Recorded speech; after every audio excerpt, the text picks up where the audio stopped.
नमस्कार। आज की सबसे बड़ी खबर, 8th पे कमीशन की चर्चाओं के बीच एक ऐसा मुद्दा फिर सुर्खियों में आ गया है जिसने देश भर के लाखों सरकारी कर्मचारियों को एक बार फिर आंदोलन करने पर मजबूर कर दिया है। मैं बात कर रहा हूं ओल्ड पेंशन स्कीम की बहाली की, जिसकी मांग इस समय 26 लाख कर्मचारी तेजी से उठा रहे हैं। सवाल साफ है, आखिर ओपीएस क्यों जरूरी है, एनपीएस में क्या कमियां हैं और इसका 8th पे कमीशन से क्या कनेक्शन है।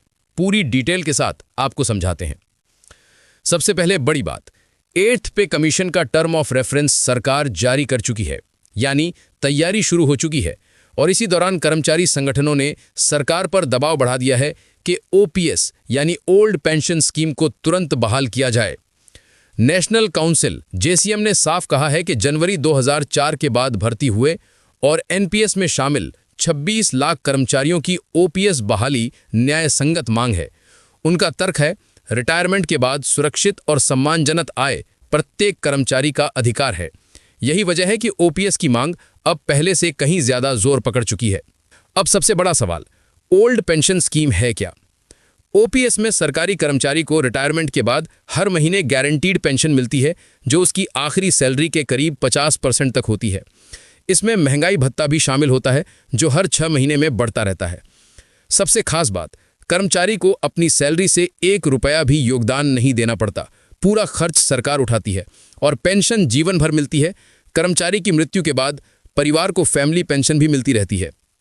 यानी यह पूरी तरह सुरक्षित, स्थायी और भरोसेमंद व्यवस्था है। यह स्कीम ब्रिटिश काल से चली आ रही थी और आज़ादी के बाद भी 1 जनवरी 2004 तक लागू रही। लेकिन फिर नई पेंशन स्कीम यानी एनपीएस शुरू होने के बाद ओपीएस को बंद कर दिया गया। अब सवाल उठता है, फिर ओपीएस की मांग क्यों बढ़ी? कर्मचारियों का कहना है कि एनपीएस में पेंशन बाजार के उतार चढ़ाव पर निर्भर होती है। स्टॉक मार्केट नीचे तो पेंशन भी कम। इस वजह से रिटायरमेंट के बाद मिलने वाली आय अनिश्चित रहती है। कई कर्मचारियों ने बताया कि 30-35 साल नौकरी करने के बाद उन्हें उम्मीद से बहुत कम पेंशन मिल रही है। यही वजह है कि ओपीएस बहाली को लेकर असंतोष लगातार बढ़ता गया। एनसीजेसीएम ने सरकार को याद दिलाया कि राजस्थान, हिमाचल प्रदेश, पंजाब और छत्तीसगढ़ पहले ही ओपीएस बहाल कर चुके हैं। ऐसे में केंद्र सरकार को भी कदम उठाना चाहिए। अब बात एनपीएस की, ये क्या है? एनपीएस में कर्मचारी की सैलरी से हर महीने 10% पैसा कटता है और सरकार 10 से 14% तक अंशदान करती है। ये निवेश शेयर बाजार, बॉन्ड और सरकारी सिक्योरिटी में किया जाता है। रिटायरमेंट पर 60% पैसा एक मुश्त मिल जाता है और बाकी 40% से एन्युटी खरीदकर मासिक पेंशन बनाई जाती है। लेकिन चूंकि ये मार्केट से जुड़ा है, इसलिए पेंशन गारंटीड नहीं होती। यही सबसे बड़ी चिंता है। अब आते हैं मुख्य मुद्दे पर, 8th पे कमीशन और ओपीएस कैसे जुड़े हैं। कर्मचारी संगठनों का कहना है कि जब सरकार वेतन ढांचे में सुधार कर रही है, ठीक उसी समय पेंशन व्यवस्था भी सुधारी जानी चाहिए। ओपीएस बहाली हो जाती है तो लाखों कर्मचारियों का भविष्य सुरक्षित हो जाएगा। यही वजह है कि ये मुद्दा वेतन आयोग की चर्चाओं में सबसे बड़ा एजेंडा बन गया है। अब जान लेते हैं कि केंद्र सरकार क्या कर सकती है।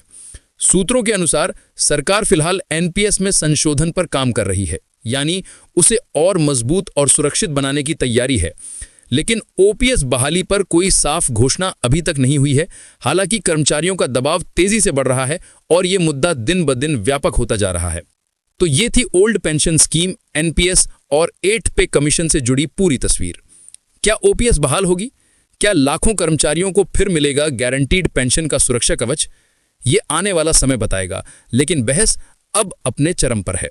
अगर आपको ये जानकारी उपयोगी लगी हो तो वीडियो को लाइक और शेयर करें और देश दुनिया की हर बड़ी खबर पाने के लिए जुड़े रहें। मैं जल्द हाजिर होऊंगा एक और महत्वपूर्ण अपडेट के साथ। धन्यवाद।